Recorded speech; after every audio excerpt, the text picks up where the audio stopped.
नमस्कार दोस्तों, मैं डॉक्टर अश्विन और आप देख रहे हैं हमारा चैनल द स्टैट डोज। आज का टॉपिक बेहद इंपॉर्टेंट है, इलेक्ट्रोलाइट इंबैलेंस, यानी शरीर में इलेक्ट्रोलाइट्स का असंतुलन। ये एक मिनरल हैं जो हमारे जीवन को सुचारू रूप से चलाने के लिए बेहद जरूरी है। आज हम जानेंगे इलेक्ट्रोलाइट्स क्या होते हैं, उनके इंबैलेंस से हमारे शरीर पर क्या प्रभाव होता है और हम इन्हें कैसे कंट्रोल कर सकते हैं। सबसे पहले बात करते हैं कि इलेक्ट्रोलाइट्स होते क्या हैं। ये ऐसे मिनरल्स होते हैं जो हमारे शरीर में घुलकर पॉजिटिव या नेगेटिव आयन के रूप में कार्य करते हैं। जब हम पानी पीते हैं या खाना खाते हैं तो ये मिनरल्स हमारे खून और कोशिकाओं में घुल जाते हैं और शरीर की कई जरूरी फंक्शंस को करने में मदद करते हैं। मुख्य इलेक्ट्रोलाइट्स में sodium, potassium, calcium, magnesium, chloride, phosphate और बाइकार्बोनेट शामिल होते हैं। अब बात करते हैं इन इलेक्ट्रोलाइट्स के फंक्शंस की।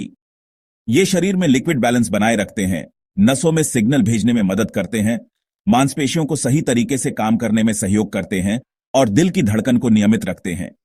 इसके अलावा ये शरीर के एसिड बेस यानी पीएच संतुलन को बनाए रखने में भी महत्वपूर्ण भूमिका निभाते हैं।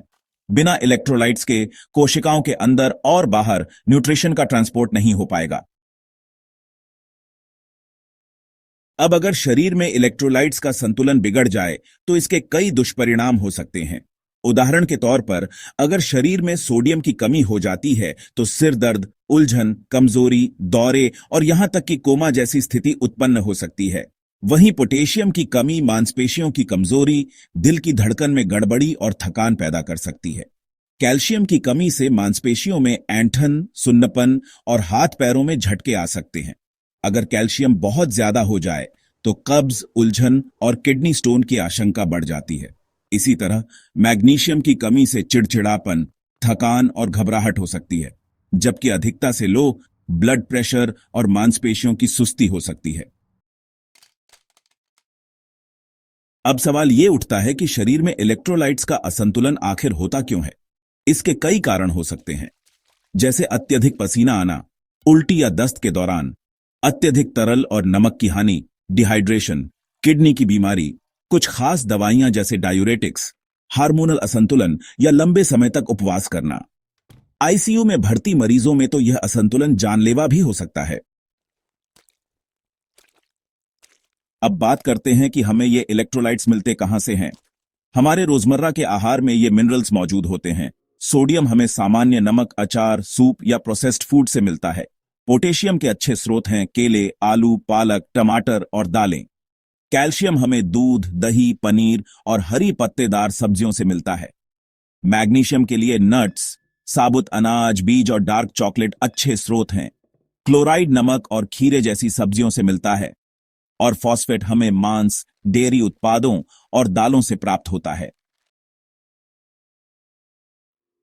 अगर खानपान से पर्याप्त इलेक्ट्रोलाइट्स नहीं मिलते या शरीर में इनकी भारी कमी हो जाती है तो हमें सप्लीमेंट्स की जरूरत पड़ सकती है। सबसे आम और सुरक्षित तरीका है ORS यानी ओरल रिहाइड्रेशन सॉल्यूशन, जिसे हम दस्त, उल्टी या डिहाइड्रेशन की स्थिति में ले सकते हैं।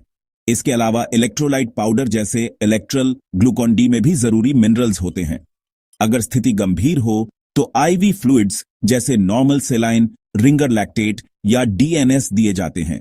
कुछ विशेष मामलों में टैबलेट्स या कैप्सूल्स जैसे potassium chloride, calcium with vitamin D3 या मैग्नीशियम सप्लीमेंट्स भी दिए जाते हैं।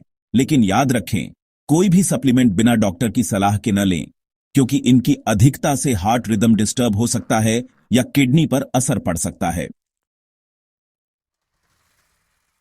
इस विषय में कुछ सावधानियां जरूरी हैं। गर्मियों में शरीर से बहुत पसीना निकलता है, ऐसे में ORS या नींबू पानी लेना फायदेमंद होता है। उल्टी या दस्त हो तो लापरवाही न करें, तुरंत पानी और इलेक्ट्रोलाइट्स लें और जरूरत पड़े तो डॉक्टर से मिलें। डायूरेटिक दवाइयां लेने वाले मरीजों को नियमित रूप से अपने इलेक्ट्रोलाइट्स की जांच कराते रहना चाहिए। अंत में यही कहना चाहूंगा कि इलेक्ट्रोलाइट्स हमारे शरीर के लिए उतने ही जरूरी हैं जितना पानी या ऑक्सीजन। इनका संतुलन बनाए रखना सेहतमंद जीवन के लिए अनिवार्य है। उम्मीद है आज की जानकारी आपको उपयोगी लगी होगी। अगर वीडियो पसंद आया हो तो लाइक करें, शेयर करें और हमारे चैनल द स्टैट डोज को सब्सक्राइब जरूर करें। मैं हूं आपका डॉक्टर अश्विन। फिर मिलेंगे एक नए मेडिकल विषय के साथ। धन्यवाद।